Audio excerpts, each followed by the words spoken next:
வணக்கம் Priya, welcome to the show. India Australia T20 series ஆரம்பிச்சிச்சு. ஆரம்பமே மழையில ஆரம்பிச்சு ஃபர்ஸ்ட் மேட்ச் அபண்டன் ஆயிடுச்சு. இப்போ கேன்பரால இருந்து மெல்பர்ன் போயிருக்காங்க டீம்ஸ். மெல்பர்ன்ல second T20 India versus Australia. Initial thoughts என்ன? ஆரம்பிப்போம். மழையில போயிடுச்சு பட் இந்தியா ஷோட் ப்ராமிஸ் அதை ஹானஸ்டா ரிஃப்ளெக்ட் பண்ணோம். இந்த கேம் கூட can anywhere that doesn't mean இந்தியாவோட ran away with the game. But they had a good start. பிச்சும் டெஃபினட்டா ஸ்பின் எடுத்திருக்கும், ஒரு அட்வான்டேஜ் இருந்திருக்கும். மழையா போச்சு, நோ கம்ப்ளைண்ட்ஸ். இந்த ஆஸ்திரேலியா எல்லாம் பாத்தீங்கன்னா கண்டிஷன்ஸ் ஆல்மோஸ்ட் சவுத் ஆப்பிரிக்கா ஒண்ணுதான் ஒரு பகீர் வென்யூ மாறும் கண்ணா பின்னான்னு. ஆஸ்திரேலியால பாத்தீங்கன்னா இந்த ஆவரேஜ் ஸ்கோர்ஸா இருக்கட்டும், teams winning batting first batting செகண்ட்லாம் ஓரளவுக்கு ஒரு மாதிரி பாராதான் இருக்கும். இப்போ மெல்பர்ன்ல பாருங்க, கடைசி 10 மேட்ச்ல வந்துட்டு டீம் பேட்டிங் ஃபர்ஸ்ட் வந்து 3 ஜெயிச்சிருக்காங்க, டீம் பேட்டிங் செகண்ட் 7 ஜெயிச்சிருக்காங்க. உடனே வியூவர்ஸ் கேட்பாங்க, ஏன்யா இப்பதானையா சொன்னேன் எல்லாம் பாரா இருக்கும். வரேன், அதுக்கு வரேன். பாருங்க, first innings average score 156, second innings average score 155. ஒரு ரன்னு கம்மி தேன் டீம் பேட்டிங் ஃபர்ஸ்ட். ஆனா டீம் பேட்டிங் செகண்ட் 7 ஜெயிச்சிருக்கு. Closely contested games when chasing. கடைசி பால்ல சேஸ் பண்றது, 2 பால் இருக்கும்போது சேஸ் பண்றது, அந்த மாதிரி போகுது. இப்ப இங்க பாருங்க, சீமர்ஸோட எக்கானமி வந்து 7.6, ஸ்பின்னர்ஸோட எக்கானமி 7.1. பெருசா சொல்றதுக்கு எதுவுமே கிடையாது. ஆனா சீமர்ஸ் 71% விக்கெட்ஸ் எடுத்திருக்காங்க, ஸ்பின்னர்ஸ் 29 தான் எடுத்திருக்காங்க. இங்க பாத்தீங்கன்னா பவுன்ஸ் கொஞ்சம் ஜாஸ்தியா இருக்கும். அந்த பாயிண்ட் நான் கொண்டு வர மாட்டேன், இந்த மாதிரி volumes of overs more bowl by சீமர்ஸ்னு. இங்க seamers will have a little bit of advantage than spinners. எப்பவுமே இதுதான் இங்க. இது சொல்றதுக்கு மாதிரி வந்து இன்னொரு இது உங்களுக்கு என்னன்னா, சீமர்ஸ் வந்து எவ்ரி 18 பால்ஸ் விக்கெட் எடுக்கிறாங்க strike rate. Spinners only taking wickets every 24 balls. Highest first inning score பாருங்க, இது வந்து complete history of Melbourne. 186 for 5 India vs Zimbabwe T20 world cup 2022. 200 இங்க யாருமே பார்த்ததே கிடையாது. அப்ப தெரிஞ்சுக்கணும் எந்த மாதிரியான ஒரு வென்யூல ஆடுறாங்கன்னு. ஹையஸ்ட் செகண்ட் இன்னிங் ஸ்கோர் பாத்தீங்கன்னா 172 for 5 ஸ்ரீலங்கா ஆஸ்திரேலியா 2017. அதுதான் highest says is also 172.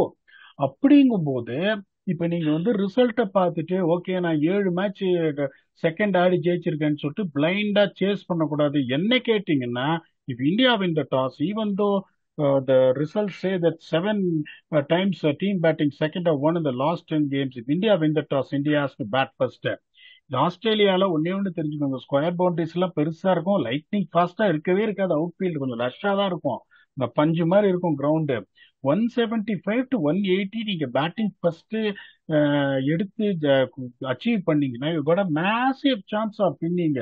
So இங்கேயும் உங்களுக்கு அதே தியரி தான். 6 ஓவர்ல சேஃபா ஆடணும், ஒரு 45 for 1, 10 ஓவர்ல ஒரு 75 for 2, அதுக்கப்புறம் ஒரு சின்ன மொமெண்டம் 45 for 2. 120 வந்துட்டீங்கன்னா ஒரு 4 டவுன் ஒரு 3 down with one settled batsman, பெரிய கிரவுண்ட் வேற, ஷார்ட்டர் லென்ஸா போடுவாங்க ஸ்கொயர் பவுண்டரிஸ்ல அடிக்க வைக்க. ஒரு 50-55 வரும். 175 வந்துட்டாங்கன்னா chance to win. Win factor பாத்தீங்கன்னா இங்க டிஃபர் ஆகும். Batting how you bat between 7 to 15. Ball soft ஆகும்போது உங்களுக்கு ஸ்கொயர் பவுண்டரிஸ்ல ஹார்ட் லென்ஸ் போட்டு அடிக்க விடும்போது அந்த 7 to 15 எப்படி வந்துட்டு after you get start from the power play you capitalise it. That is important. Bowling 16 to 20, 16 to 20ல எந்த டீம் ஜோல்ட் பண்றாங்களோ அவங்க தான் ஜெயிக்க போறாங்க.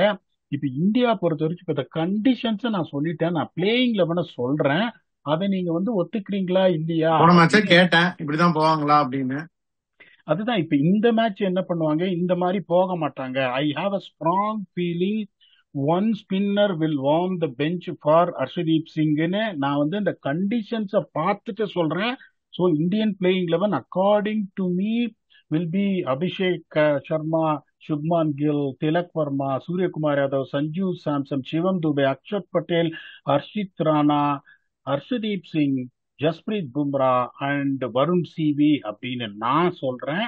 இதுல உங்களுக்கு மாற்று கருத்து இருக்கா? இல்ல பிடா வின்னிங் இது மேட்ச் நடக்கவே இல்லை, they did well, they are நீ not going to change the குல்தீப்புக்கு win. பதிலா ஹர்ஷதீப் அது ஒரு சேஞ்ச் அததான் சொல்றீங்க. நான் சொல்றேன் பேஸ்ட் ஆன் த கண்டிஷன்ஸ். இப்ப நீங்க என்ன சொல்றீங்க, இதை ஒத்துக்கிறீங்களா இல்ல பிடாக் அதெல்லாம் கண்டிஷனாவது புடலங்காயாவது சேம் டீம் தான் இருக்கும் அப்படின்றீங்களா?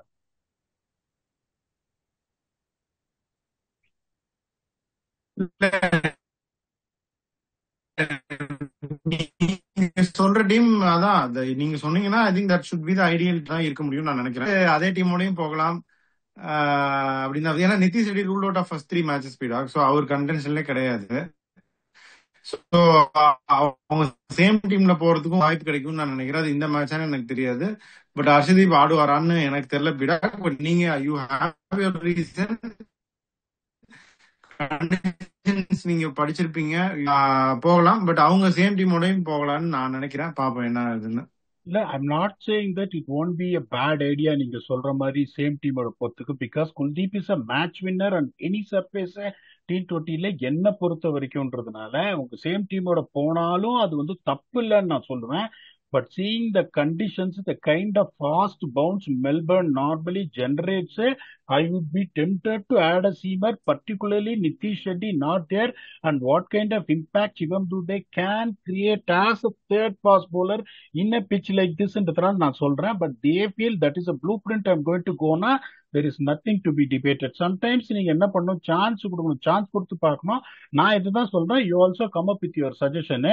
இப்ப வந்து ஆஸ்திரேலியா பாருங்க, அவங்க எப்படி போவாங்கன்னா ஹெட் மார்ஷ், அவருக்கு ஏதோ ஃபிங்கர் இன்ஜுரின்னு கேள்விப்பட்டேன் இவருக்கு மேத்யூ ஷார்ட்டுக்கு. So Inglis will bat at number 3, call out the Josh Philippe, Tim David. Matthew ஷார்ட்டுக்கு ஆமா அதுதான். So Josh Philippe, Tim David, Marcus Stoinis, Mitch Owen, Xavier Bartlett, Ellis, Kuhnemann and Hazlewood. எனக்கு தெரிஞ்சு அவங்க பெருசா எதுவும் சேஞ்சஸ் பண்ண மாட்டாங்கன்னு நான் நினைக்கிறேன். வெளியில ஷானா பட் இருக்காரு, I don't see him coming back. Mat shot இந்த லைட்டா ஃபிங்கர் நிகழ் இருக்கு. இன்னொருத்தர் தன்வீர் சங்கா ஆட மாட்டார். கூனமன் பியூட்டிஃபுல்லா போட்டார் போன மேட்ச், அதுல எந்த சந்தேகமும் கிடையாது. பென் டார்ஷூஸ் ஏனோ அவங்க ஓவர் லுக் பண்றாங்க இவன் வந்து இந்த ஸ்குவாட்ன்றதுனால. இதுதான் வந்து பிளேயிங் 11ன்னு நான் நினைக்கிறேன். இல்ல பீடாக் ஏதாவது சேஞ்சஸ் இருக்கும், ஒருவேளை தன்வீர் சங்காவை எடுத்துட்டு வரலாம், இல்லைன்னா ஒருவேளை பென் டார்ஷூஸ் எடுத்துட்டு வரலாம் எல்லிஸுக்கு பதிலா நினைக்கிறீங்களா? Do you think Australia will go with the same combination? அவங்க அதே தான் போவாங்கன்னு நினைக்கிறேன். நீங்க சொல்றது சேம் டீம் தான், அவங்க நீங்க சொல்ற டீம் தான் அவங்க போவாங்கன்னு நினைக்கிறேன். பாப்போம் என்ன. But some point they have to play Ben Dwarshuis. But நாளைக்கு இருக்குமான்னு தெரியல. I think they'll go the same team தான். அதான் நானும் நினைக்கிறேன். பாப்போம் என்ன நடக்குதுன்னு. இப்ப கேம் சேஞ்சர்ஸ், என்னோட கேம் சேஞ்சர்ஸ் நான் சொல்றேன். சரி அப்படியே வந்து சொல்லுங்க சொல்லுங்க சார். நீங்க சொல்லுங்க, அதான் கேம் சேஞ்சர் சொல்லிருங்க, அதுக்கப்புறம் நான் சொல்றேன். என்னோட கேம் சேஞ்சர் திருப்பியும் திலக் வர்மா தான். போன மேட்ச் அன்பார்ச்சுனேட்டா அவருக்கு வந்து சான்ஸ் கிடைக்கல பேட் பண்றதுக்கு. I still go with Tilak Varma, இதுல எந்த சந்தேகம் கிடையாது. Now this game I am putting my money on Josh Inglis. So என்னோட game changers Tilak Varma from India and Josh Inglis from Australia. இப்ப நீங்க வந்து உங்களோட கேம் சேஞ்சரை சொல்லுங்க.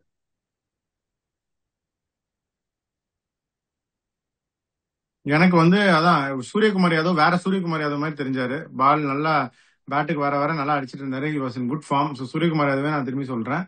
அந்த சைடு வந்து Nathan Ellis had a good game. So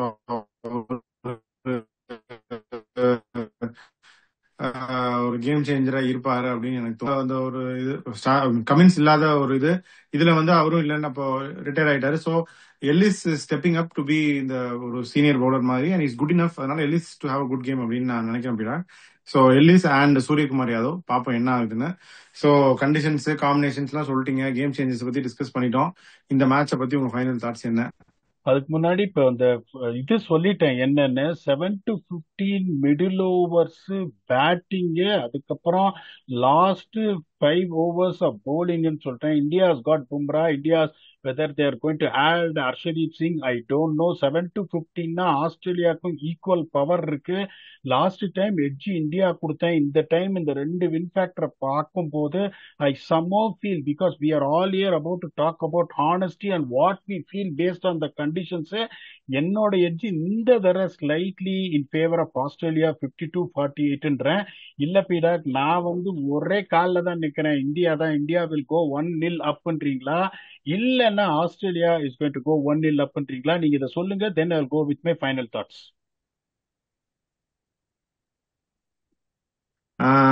அதான் நான் யோசிச்சுட்டு இருந்தேன். எனக்கு போன மேட்ச் நல்லா தான் ஆரம்பிச்சாங்க. I think India will win this தான் நான் நினைக்கிறேன் பீடாக். நான் உங்களுக்கு ஆஸ்திரேலியா நீங்க சொல்லிட்டீங்க, இருந்தாலும் நான் இந்தியான்னு சொல்றேன். பாப்போம் என்ன ஆகுதுன்னு. என்ன நினைக்கிறீங்க நீங்க சொல்லிட்டு அப்படியே ஃபைனல் தாட்ஸ் சொல்லுங்க. See, it is very simple. In the 52-48 எல்லாம் வந்து to be very honest with you, man to man பாத்தீங்கன்னா India is not lacking Australia anywhere.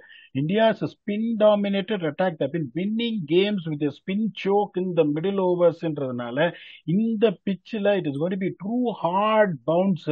இன்னொன்னு பாத்தீங்கன்னா இந்தியன் ஸ்பின்னர்ஸ்லாம் லென்ஸ் ஷார்ட்டர் லென்ஸ் போடுவாங்க. இங்க ஷார்ட்டர் லென்ஸ் போத்தீங்கன்னா உங்களுக்கு பவுன்ஸ் ட்ரூவா இருக்கும், பேக் ஃபுட் போய் அடிக்கிறதுக்கு ஈஸியா இருக்கும். They're all predominant backward players. இந்த பிக்கப் புல்ஸ் நிறைய அடிப்பாங்க. ஸோ பவர் பிளேல நீங்க ஸ்ட்ரைக் பண்ணலன்னா they also got so much of power the bat இந்த பேட் டீப்ன்றதுனால ஆனஸ்டா ஒரு ஒப்பீனியன் கொடுக்குறேன். As a supporter I always want India to win the way you give your opinion. So அதனால வந்து ஒரு எட்ஜை கொடுக்குறேன். பாப்போம் என்ன நடக்குது அப்படின்னு. கண்டிஷன்ஸை பத்தி சொல்லிட்டோம், பிளேயிங் லெவன் என்ன இருக்கு எல்லாத்தையும் சொல்லிட்டோம். We will see which team will get upper and going 2-1. ஏன்னா இது வந்து 5 மேட்ச் சீரீஸ்ல ஒரு மேட்ச் ஆல்ரெடி போயிடுச்சு. நீங்க வந்துட்டு 2-2 ஆகி ஒரு stalemate draw, there is no point in drawing the series. So India has to go there and win the series to really, put a statement forward going for the 2026 T20 World Cup, beating Australia and Australia. பாப்போம் என்ன நடக்குது. We'll come back tomorrow, do a detailed review on where this game went on. உங்க octopus பின் பாயிண்டா சொல்ற மாதிரி திருப்பியும் கரெக்டா அடிக்கிறாரா, that is India is going to win. நாளைக்கு பார்ப்போம். Until then, thanks a lot and bye bye.